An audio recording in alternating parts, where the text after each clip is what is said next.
할렐루야. 네, 여러분 너무 반갑습니다.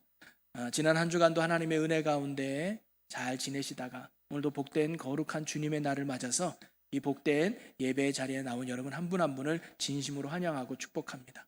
특별히 지난 주에는 우리가 어린이날하고 어버이날이 같이 있었지요. 그래서 아마 자녀들과 함께 오붓한 시간을 보내고 모처럼 부모님과 함께 식사를 하면서 또 행복하고 은혜로운 시간을 보냈으리라 믿습니다. 여기 계신 여러분들은 누군가의 자녀이기도 하고 또 누군가의 부모이기도 하겠지요. 오늘 자녀된 여러분들은 하나님의 은혜 가운데 늘 건강하고 복되게 사시고, 무엇보다 어린 자녀들에게는 하나님의 큰 은혜와 지혜와 명철과 또 만남의 축복을 통해 자녀들의 삶이 더 복되고 은혜 가운데 충만하기를 주님의 이름으로 간절히 축복합니다. 그리고 부모님 되시는 여러분들은 제가 자녀의 입장에서 부모님 되신 여러분 한 분 한 분에게 진심으로 감사의 말씀을 드리고, 늘 건강하시고 여러분의 삶에도 하나님의 은혜와 평강과 또 하나님의 축복이 늘 가득한 천국의 삶이 되시기를 주님의 이름으로 간절히 축복합니다. 그리고 무엇보다 여러분 가정이 예수가 주인 되고 성령의 인도함을 받는 천국 가정이 되어서 하나님이 주시는 참 행복과 기쁨, 은혜가 넘치는 하나님의 나라 천국 가정, 여러분 모든 가정이 되시기를 주님의 이름으로 간절히 축원합니다. 우리 그런 마음을 담아서 우리 옆에 분에게, 비록 얼굴 반을 가려가지고 잘 보이지 않는다 할지라도 우리 눈 속에다가 여러분의 그런 사랑과 축복의 마음을 담아서 우리 눈빛으로 같이 인사 나누면서 반갑습니다, 하나님이 당신과 함께 하십니다, 인사 나누면 너무 좋겠습니다. 사랑합니다, 반갑습니다, 하나님이 오늘도 여러분과 함께 하십니다. 할렐루야, 감사합니다. 오늘 저희는 마가복음 말씀 중에 16절에서 20절까지를 읽었는데요, 오늘 이 말씀을 가지고 제자를 부르신 예수님이라는 제목으로 함께 말씀을 나눠보려고 합니다. 여러분, 오늘 말씀은 예수님께서 베드로와 안드레 그리고 야고보와 그의 형제인 요한을 제자로 부르는 장면이 기록되어 있죠. 우리는 흔히 예수님이 제자를 부르는 장면을 통해서 몇 가지 큰 교훈들을 얻을 수가 있죠. 무엇보다 우리가 예수님을 따르는 제자가 돼야 된다라는 가치를 발견할 수도 있고, 또 예수님이 하나님의 일을 하기 위해서 제자를 부르셨듯이 오늘도 하나님의 일을 하기 위해서 하나님은 믿음의 사람을 쓰신다라는 이런 교훈도 얻을 수가 있고요. 또 하나님 앞에 쓰임받는 사람, 제자가 되는 자격과 조건은 어떻게 되는가를 우리는 예수님이 제자를 부르는 장면에서 여러 가지 교훈을 얻을 수가 있습니다. 그런데 저는 오늘 다른 관점에서 오늘 본문 말씀을 한번 살펴보려고 합니다. 그 앞에 나와 있는 하나님의 나라와 관련해서 오늘 말씀을 한번 생각해 보려고 하는데요, 예수님이 제자를 부르는 장면, 특별히 베드로를 부르는 장면을 보면 마가복음과 다른 말씀에는 좀 차이가 있어요. 특별히 누가복음에 보면 좀 더 세밀하고 자세히 베드로를 부르는 장면이 기록되어 있습니다. 누가복음 5장으로 한번 가보면 베드로가 어부잖아요. 그런데 밤새도록 물고기를 잡았는데도 한 마리도 잡지 못하는 실패를 경험하고 그 다음날 예수님한테 배를 빌려드려요. 그리고는 말씀을 듣지요. 그리고는 예수님이 베드로에게 말합니다. 깊은 곳에 가서 그물을 내려보아라. 근데 베드로가 그곳에서도 그물을 내려봤어요. 못 잡았어요. 그런데 베드로가 말하지요. 제가 밤새도록 힘써도 얻은 것이 없지만 말씀에 의지해서 내가 그물을 내리겠습니다 하면서 그물을 내려보았더니 어젯밤만 해도 한 마리도 안 잡혔던 그물이 예수님의 말씀에 순종했더니 그물이 찢어질 정도로 많은 물고기가 잡힌 거예요. 여기에 베드로가 큰 충격을 먹고 감동을 먹죠. 그리고는 예수님 앞에 무릎 꿇고 나는 죄인입니다, 예수님 나를 떠나소서. 그랬더니 예수님이 이제 내가 너로 사람 낚는 어부가 되게 하겠다 하면서 제자인 베드로를 부르는 장면이 누가복음은 그렇게 나와 있어요. 그런데 마가복음 오늘 말씀해 보니까 그런 앞뒤가 하나도 없어요. 그냥 갈릴리 해변을 거니다가 베드로가 금을 던지는 걸 보시고 예수님이 바로 베드로야 나를 따라오너라, 내가 너희로 사람 낚는 어부가 되게 하겠다라고 말씀하신 거예요. 그랬더니 베드로가 전혀 질문도 하지 않고 의심도 하지 않고 네 하고 바로 따르는 장면이 오늘 우리가 읽은 마가복음의 내용이란 말이죠. 자, 그러면 마가복음은, 즉 마가는 이 베드로가 어떤 배경에 있는지, 어떤 상황에 있는지, 예수님과 어떻게 만났는지 몰라서 이렇게 기록했을까요? 저는 그렇지 않다고 봅니다. 우리가 전에도 예수님이 공생애를 시작할 때 두 가지 사건이 있었다는 것을 배운 적이 있죠. 하나는 세례 요한에게 세례를 받은 것이 있고, 또 하나는 성령에 이끌려 광야로 가사 마귀에게 시험을 받았다는 것을 알 수가 있습니다. 그때 마태복음은 어떤 시험을 받았고 예수님이 그 시험을 어떻게 이겼는지 구체적으로 기록한 반면, 마가복음은 전혀 그런 내용이 없잖아요. 그냥 마귀에게 시험을 받으러 광야로 가셨다라고만 나와요. 왜냐하면 마가에게 있어서 중요한 건 어떤 시험을 받았는지가 중요한 게 아니에요. 중요한 건 예수님이 시험을 이겼다는 게 중요했던 것이죠.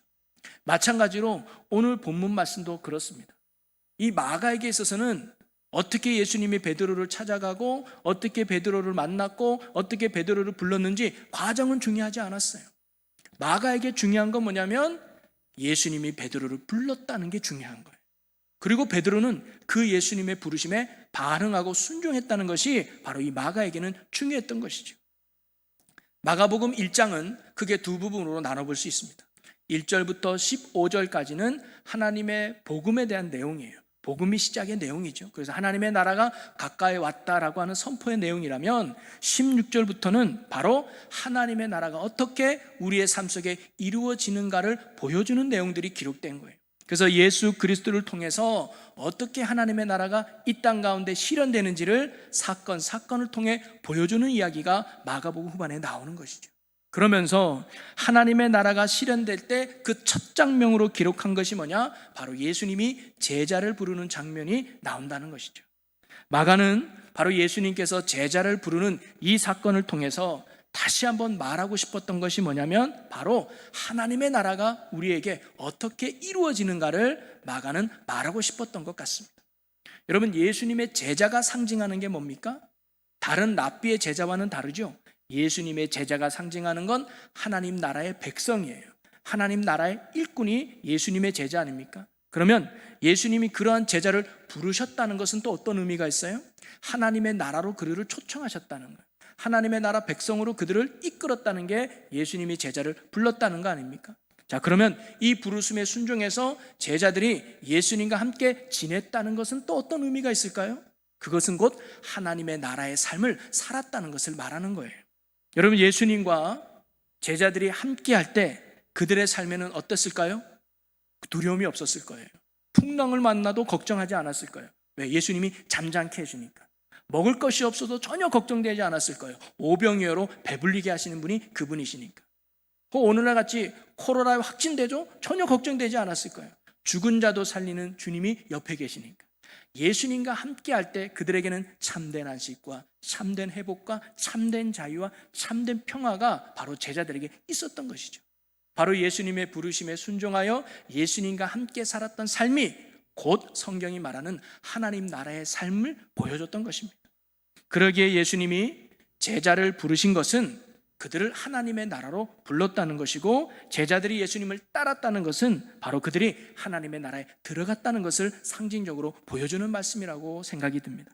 그러면서 오늘 본문 말씀은 단순히 예수님이 필요해서 일꾼을 선택하는 그런 의미가 아니라, 다시 한번 하나님의 나라는 어떻게 우리 가운데 이루어지는가를 보여주고 가르쳐주는 말씀이 바로 오늘 본문 말씀이라고 저는 생각이 들어요.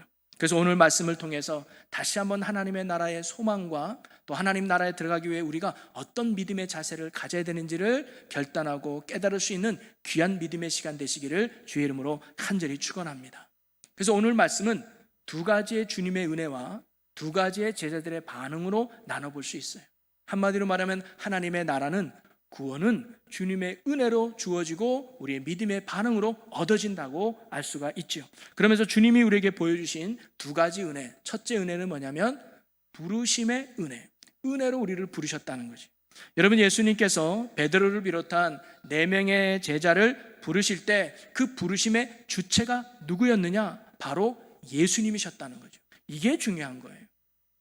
당시 유대인들은요, 제자가 되기 위해서는 그 선택권이 누구에게 있느냐? 제자들에게 있었어요. 그래서 제자가 랍비를 선택하고 제자가 스승을 선택해야 되는 거예요. 자, 그런데 예수님은 정반대였단 말이죠. 예수님의 제자가 되기 위해서 어떤 이력서를 받거나 아니면 어떤 면접을 보거나 아니면 나 좀 뽑아달라고 요청해서 예수님이 제자를 뽑은 게 아니라 일방적으로 예수님이 그들을 찾아가고 그들을 제자로 부르셨다는 거죠. 이것이 은혜라는 거예요. 자격이 없는 그들을, 부족한 그들을, 연약한 그들을 예수님의 제자로 불러주신 거예요. 여러분, 그 당시 랍비의 제자가 되려면 아무나 되는 게 아니었습니다. 나름대로 율법을 알아야 되고 나름대로 잘 지켜야 되고 사람들에게 나름 인정을 받아야 제자가 될 수 있었단 말이죠. 하물며 하나님의 아들 구원자로 오신 예수 그리스도의 제자가 된다? 얼마나 큰 자격이 필요하겠어요? 그런데 제자들은 그런 자격이 없음에도, 너무나도 연약함에도 불구하고 예수님이 뭐예요? 일방적으로 그들을 제자로 불러주셨다는 거. 바로 마가는 그것을 강조하고 싶었던 것이죠. 제자들의 어떤 형편이고 상황이고 배경이 있었느냐는 중요하지 않았습니다. 중요한 것은 제자들이 어떤 자리에 있든지 어떤 형편에 있든지 어떤 배경과 상황에 있든지 간에 그들을 제자로 불러주신 분이 예수님이라는 사실을 가르치고 싶었던 거예요. 바로 예수님이 그들을 제자로 불러주셔야 그들이 제자가 될 수 있었다고 하는 것입니다.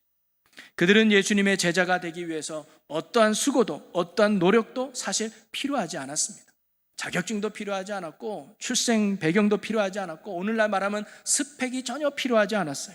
그러기에 제자들의 입장에서 보면 나를 제자로 불러주신 그 예수님의 은혜가 너무나도 컸던 것이죠. 여러분, 구원도 마찬가지라는 겁니다.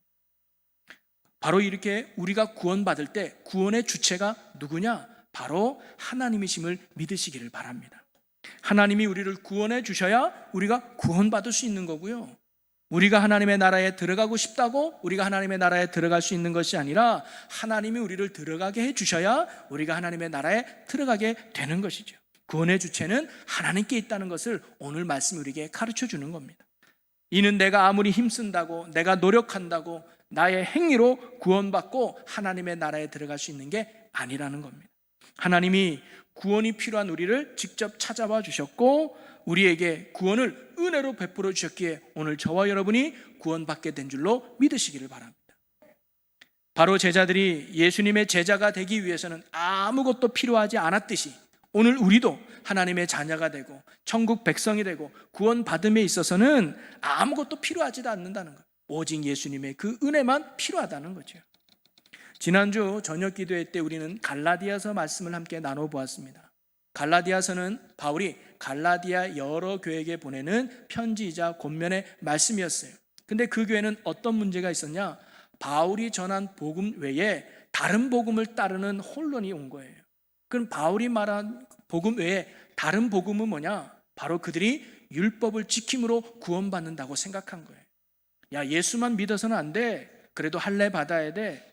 율법을 지켜야 돼. 오늘날로 보면 예수 믿다고 안 돼. 주일 성수 꼬박꼬박 잘 지켜야 되고 11조 꼬박꼬박 해야 되고 적당히 헌신하고 봉사하고 너의 삶을 잘해야 하나님이 너 인정해 주는 거야 하면서 신앙생활의 초점이 예수께 있는 것이 아니라 내 행위에 맞춰지는 이런 잘못된 복음을 그 교회 안에 만연하고 있었던 거예요. 그들에게 그래서 아니야, 예수 외에는 다른 복음이 없어라고 그들에게 다시금 예수의 복음을 전하기 위해 갈라디아서를 기록하죠. 그러면서 핵심 말씀이 이겁니다. 갈라디아서 2장 16절을 우리 같이 읽어보겠습니다. 사람이 의롭게 되는 것은 율법의 행위로 말미암음이 아니요 오직 예수 그리스도를 믿음으로 말미암는 줄 알므로 우리도 그리스도 예수를 믿나니 이는 우리가 율법의 행위로서가 아니고 그리스도를 믿음으로써 의롭다함을 얻으려 함이라. 율법의 행위로서는 의롭다함을 얻을 육체가 없느니라. 아멘. 믿음으로 하나님이 우리를 의롭다 인정해 주는 거예요. 우리의 행위로 하나님께 인정받는 게 아니라는 거예요. 사실 행위로 구원받을 사람은 아무도 없습니다. 여러분, 만약에 행위로 율법을 지킴으로 우리가 구원받는다고 했을 때 다소 억울한 사람이 있을 줄 아닐까요? 왜냐하면 신체적으로 약한 사람이 있을 수 있잖아요. 상황적으로 어려운 사람이 있잖아요. 환경적으로 부족한 사람이 있잖아요.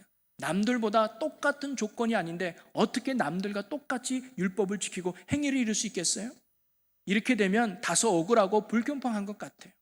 사실 똑같은 동일한 조건에 있다 할지라도 결코 우리의 행위로 우리의 노력으로 얻어지는 것이 구원이 아니라는 겁니다.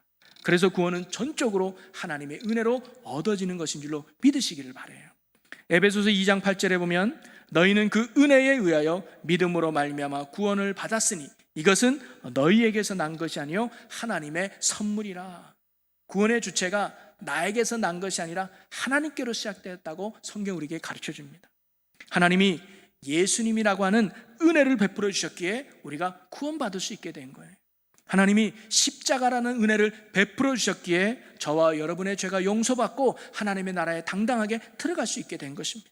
여러분, 하나님의 은혜로 복된 구원이 우리에게 주어졌음을 결코 잊지 마시기를 주의 이름으로 간절히 축원합니다. 부르심의 은혜로 우리가 하나님 나라에 들어가게 되는 거예요. 자, 또 하나 오늘 말씀에서 은혜는 뭐냐면 이루심의 은혜가 있다는 거예요. 자, 17절 말씀을 같이 한번 읽어보겠습니다. 예수께서 이르시되 나를 따라오라 내가 너희로 사람을 낚는 어부가 되게 하리라 하시니. 이게 예수님이 부르시는 내용 아닙니까? 예수님이 그들을 제자로 부르실 때 그 부르심의 내용은 뭐냐면 나를 따라오너라는 거예요. 나를 따라오너라. 그러면 그 부르심의 목적이 뭐냐? 왜 예수님을 따라가야 되느냐?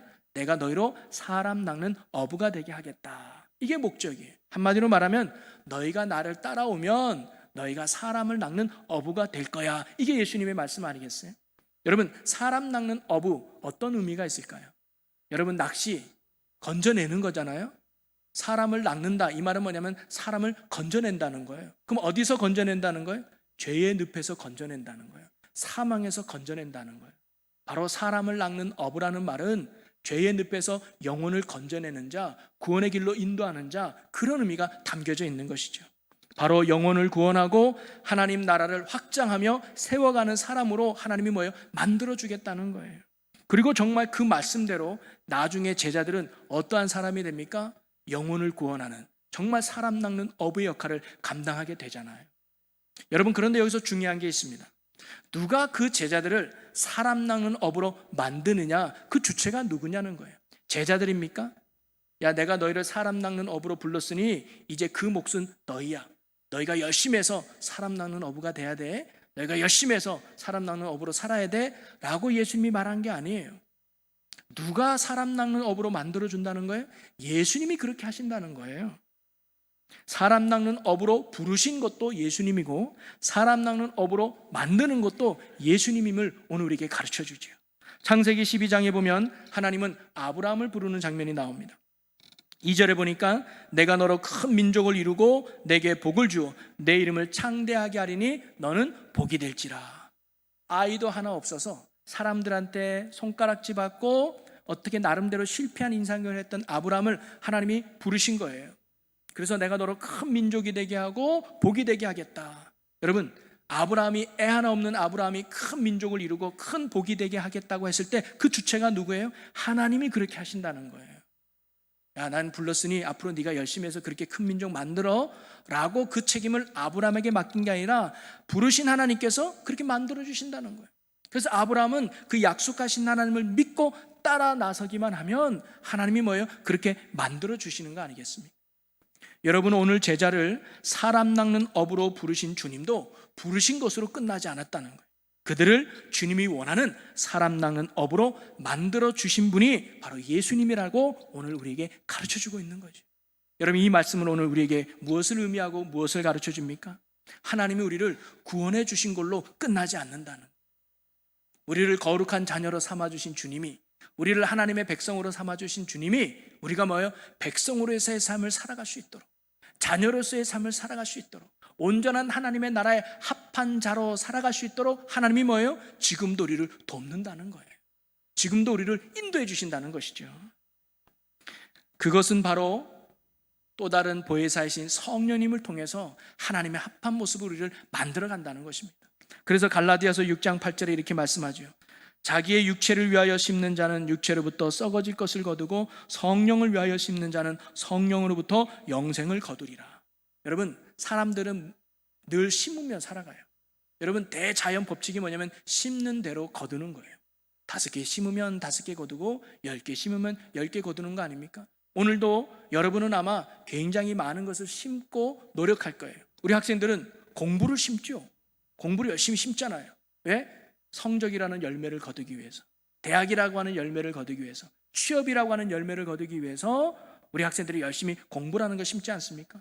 또 어르신들은 뭘 심어요? 열심히 일을 심죠. 직장 생활이라고 하는 심습니다. 그걸 통해서 돈이라고 하는 열매를 먹고 승진이라고 하는 열매를 얻기 위해서 열심히 심는 거 아니에요? 심는 대로 거두게 돼 있는 거예요. 근데 중요한 건 무엇을 심느냐가 중요하다는 거예요. 오늘 보니까 두 종류의 사람이 있어요. 육체를 위하여 심는 자가 있대요. 육체를 위하여, 즉 이 땅의 가치와 이 땅의 목적과 이 땅의 의미를 가지고 심는 거예요. 나의 욕망과 내 욕심을 가지고 심는 거죠. 근데 그 결과는 썩어질 것을 거둔대요. 돈도 썩어지고 명예도 썩어지고 인기도 거저지고 이 세상 모든 것들은 다 썩어지고 없어지는 거예요. 그런데 어떤 사람? 성령을 위하여 심는 자라. 이 말은 뭐예요? 성령이 인도하시는 대로 따르는 거예요. 그러면 성령으로부터, 이게 중요해요. 성령으로부터 그 성령이 우리를 인도하시고 그 성령이 우리를 이끌고 그 성령이 우리를 만들어준다는 거예요. 뭐예요? 영생의 삶으로 인도하는 줄로 믿으시기를 바랍니다. 여러분, 이 영생의 삶이 뭐예요? 하나님과 함께하는 거예요. 변하지 않는 하나님, 능력이 변하지 않고 사랑이 변하지 않고 은혜가 변하지 않는 그 하나님과 영원토록 사는 삶, 그것이 바로 영생인 줄로 믿습니다. 오늘도 성령님은 우리 안에서 우리가 하나님이 원하는 자가 될 수 있도록 우리를 도우시고 이끌어 주신다는 거예요. 그러니 나를 구원하신 주님께서 구원에 합당한 삶을 살아가도록, 또 구원에 합당한 삶을 누리도록 성령을 통해 인도하시고 이끌고 계시다는 것을 여러분 굳게 믿으시기를 바랍니다. 부르신 이도 하나님이시고 이루어 가신 이도 하나님이시라는, 그 하나님 때문에 오늘도 우리가 구원을 받고 그 하나님 때문에 오늘도 우리가 구원을 누리는 줄로 믿으시기를 바랍니다. 자, 이처럼 예수님께서 제자들을 사람 낚는 업으로 부르셨을 때 제자들의 반응은 어떠했을까요? 두 가지의 반응을 보여주는데요. 바로 이것은 구원을 베풀어 주신 하나님께 우리가 보여드려야 될 믿음의 반응이라는 거예요. 오늘 저와 여러분이 제자들이 보여주었던 이 반응이 우리의 반응이 되어서 정말 우리의 삶이 하나님의 나라를 이루어가는 복된 삶이 되시기를 주님의 이름으로 간절히 축원합니다. 그 첫 번째는 뭐냐면 버려두는 반응이에요. 자, 18절과 20절에 보니까 예수님의 부르심 앞에 곧 그물을 버려두고, 또 20절에는 곧 부르시니 그 아버지 세베대의 풀금들과 함께 배에 버려두고. 제자들은 예수님의 부르심 앞에 베드로와 안드레는 그물을 버려두었고 야고보와 요한은 아버지와 품꾼을 버려두었다고 나와요. 이들에게 있어서 그물을 버려두고 아버지와 품꾼을 버렸다는 것은 어떤 의미가 있을까? 네 사람 다 어부였지만 규모는 좀 달랐던 것 같아요. 베드로와 안드레는 그물 하나 있었던 것 같고 작은 배와 함께, 그런데 요한과 야고보는 아버지와 함께 큰 배에서 품꾼들을 데리고 어부 활동을 했던 것 같아요. 오늘날로 보면 베드로는 작은 구멍가게 하나를 운영했던 사람이고 야고보와 요한은 제법 큰 마트와 같은 사업장을 운영했던 사람이 이들이었던 것 같아요. 그러면 베드로에게 있어서 그물은 어떤 의미가 있을까? 야고보와 요한에게 있어서 아버지와 품꾼들 그리고 큰 배는 어떤 의미가 있을까요? 여러분, 베드로에게 있어서 그물은 생존권이에요. 왜냐하면 이 그물이 있어야 물고기를 잡잖아요. 물고기를 잡아야 돈을 버는 거 아니게요? 돈을 벌어야 식량도 사고 가족도 부양하고 삶의 질을 높여가요. 베드로에게 있어서 이 그물은 내 인생을 복되게 함에 있어서 결코 놓치지 말아야 최고의 가치가 그물 아니었습니까? 또 야고보와 요한에게 있어서 아버지와 품꾼과 배도 같은 의미였을 거예요. 바로 생명력의 원동력, 그것이 바로 그물이었고 배였고 아버지고 품꾼이었던 것이죠. 자, 그런데 이러한 모든 것들을 그들이 과감히 버렸다는 것은 어떤 의미를 얘기할까요? 그것은 바로 자신의 삶의 주도권을 내려놓았다는 것을 의미하는 것입니다. 베드로는 그물을 붙잡고 있었던 삶을 내려놓은 거예요. 야고보와 요한은 이 배와 이 아버지와 이 품꾼이 나를 잘되게 할 거야 라는 그 생각에서 내려놓은 거예요.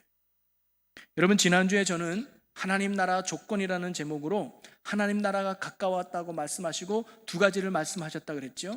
회개하라, 그리고 복음을 믿어라. 그런 자에게 하나님의 나라가 가까웠다고 말씀드렸습니다. 그러면 회개하라라고 말씀하실 때 회개가 어떤 의미가 있다 그랬어요? 바로 삶의 주도권을 내려놓는 거예요. 내가 삶의 주인이 되셔서 내가 원하는 대로 내 힘껏 살려고 하려고 했던 그 삶의 자리에서 내려놓는 거, 그게 회개인 거예요. 오늘 베드로가 보여준 게 바로 회개입니다. 그물을 붙잡고 이 그물이 내 인생을 잘되게 할 거야, 이 그물이 나를 복되게 할 거야 라고 하는 이런 생각과 삶의 목적에서 내려놓은 거예요.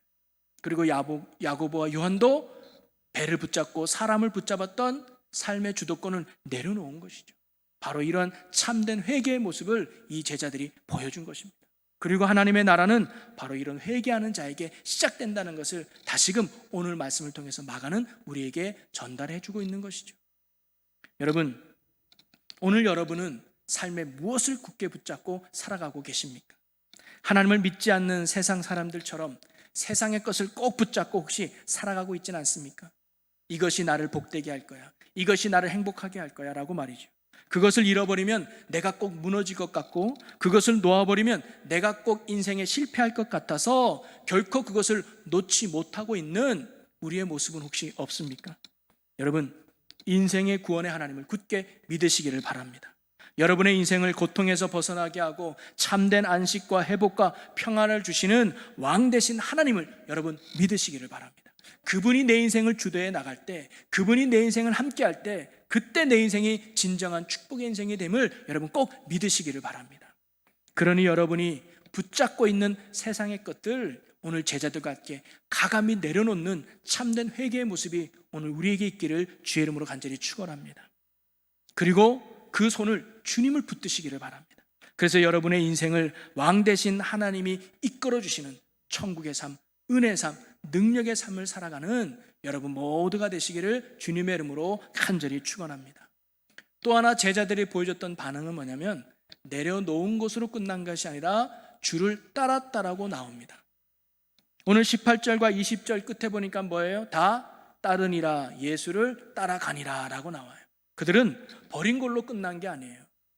이제는 새로운 목적이 생긴 거예요. 새로운 방향이 생긴 거죠. 그게 뭡니까? 예수님이었던 거예요. 예수를 따랐다는 것은 어떤 의미를 말하는 것일까요? 이제 그들은 예수님이 가는 길로 간다는 거예요. 이제 그들은 예수님이 이끄는 길로 간다는 거예요. 이제 그들은 예수님이 말씀하신 대로 살아간다는 거예요. 그게 예수님을 따른다는 의미죠. 나는 이쪽으로 가고 싶은데 예수님은 아니라 그러면 안 가는 거예요. 나는 저쪽으로 가기 싫은데 예수님이 이쪽으로 가자 그러면 가는 거예요. 그게 바로 예수를 따라가는 삶의 모습인 것이죠. 제자들이 예수님이 원하는 사람 낚는 어부가 되기 원한다면 그들은 사람 낚는 어부로 만들어주시는 예수님을 따르는 것은 어찌 보면 당연한 겁니다. 우리가 주님이 원하는 하나님 나라 백성이 정말 되기를 원한다면, 우리가 정말 하나님이 기뻐하는 거룩한 자녀로 살기를 원한다면, 우리가 하나님의 거룩한 통치를 받는 천국의 복된 삶을 살기를 원한다면 우리는 뭐예요? 주님을 따르는 삶을 살아야 된다는 거예요. 지난주에 복음을 믿으라고 했을 때 믿는 자, 믿는다, 이게 어떤 의미인지 한번 나눠봤죠. 예수를 믿는다는 것은 예수를 아는 것 이상의 뭐예요? 영접하는 것이 예수를 믿는 겁니다. 영접한다는 게 뭐예요? 예수님을 내 삶의 주인으로 모시고 꼭 붙잡고 있는 거예요. 예수님을 놓치지 않는 거예요. 기쁜 일이 있어도 예수, 슬픈 일이 있어도 예수, 어려움이 와도 예수, 기쁜 일이 있어도 예수, 언제나 예수를 붙잡는 삶을 살아가는 거, 그게 믿는 거예요. 그게 뭐예요? 예수를 따르는 거라 이 말이죠. 이제는 내 생각을 내려놓고 예수님의 생각을 따르는 거예요. 이제는 내 경험을 내려놓고 예수님의 말씀에 귀 기울여 보는 거예요. 이제는 내 능력을 의지하지 않고 예수의 능력을 의지하며 살아가는 것, 그것이 바로 예수를 따르는 삶의 모습인 줄로 믿습니다. 이제 여러분, 예수님을 온전히 믿고 예수님을 따라 살아갈 수 있는 여러분이 되셨으면 너무 좋겠습니다.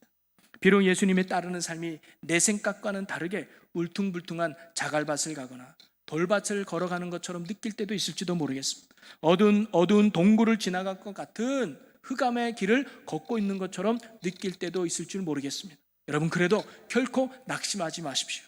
하나님의 선하심을 믿으십시오. 그리고 그분의 능력을 의지하십시오. 그리고 그분의 변치 않는 사랑을 믿으시기를 바랍니다. 제자로 부르신 주님이 반드시 그를 사람의 낚는 어부로 만들어 주셨듯이 구원으로 불러주신 주님이 반드시 우리를 구원의 자리로, 그리고 승리의 자리로, 영광의 자리로 우리를 인도하셔서 하나님 나라의 합한 자로, 또 하나님의 나라를 마음껏 누리는 천국 백성으로 우리를 인도해 주실 줄로 믿습니다. 사랑하는 성도 여러분, 오늘도 주님은 제자들 구원으로 불렀듯이 오늘도 우리를 부르시고 계시는 거예요. 얘들아, 나를 따라오너라. 내가 너희로 사람 낚는 어부가 되게. 얘들아, 나를 따라오너라. 내가 너희로 축복의 삶을 살게 해줄게 라고 예수님이 오늘도 우리를 구원으로 초대하고 계신다는 거죠. 주님의 이런 구원의 부르심 앞에 제자들과 같이 이런 세상의 것을 붙잡았던 손을 내려놓고 주님을 온전히 따를 수 있는 믿음의 성도 여러분이 되시기를 간절히 축원합니다. 그래서 하나님의 온전한 통치와 역사를 경험하는 천국의 삶을 누릴 수 있는 여러분 모두가 되시기를 주님의 이름으로 간절히 축원합니다. 우리 기도하겠습니다. 할렐루야. 사랑과 은혜가 많으신 아버지 하나님, 예수님이 아무런 자격이 없는 제자들을 불러주셨듯이 오늘 우리도 구원의 자리로 하나님의 나라로 불러주시니 감사합니다. 주님의 부르심 앞에 제자들처럼 세상을 붙잡고 있던 것을 내려놓고 이제 주님만을 붙잡고 따르는 믿음의 자녀들이 되게 하여 주시옵소서. 그리하여 주님과 동행하는 삶이 얼마나 멋지고 아름다운지, 얼마나 풍성하고 행복한지를 깨닫고 누리는 우리 모두가 되게 하여 주시옵소서. 그리고 성령님을 의지합니다. 우리를 하나님 나라의 합한 자로 세워주시고 하나님 나라를 온전히 누릴 수 있도록 인도하시는 성령님을 의지하오니 주님, 우리를 인도하여 주시옵소서. 우리가 언제나 의지하고 따르고 붙들어야 될 주 예수 그리스도의 이름으로 기도하옵나이다. 아멘.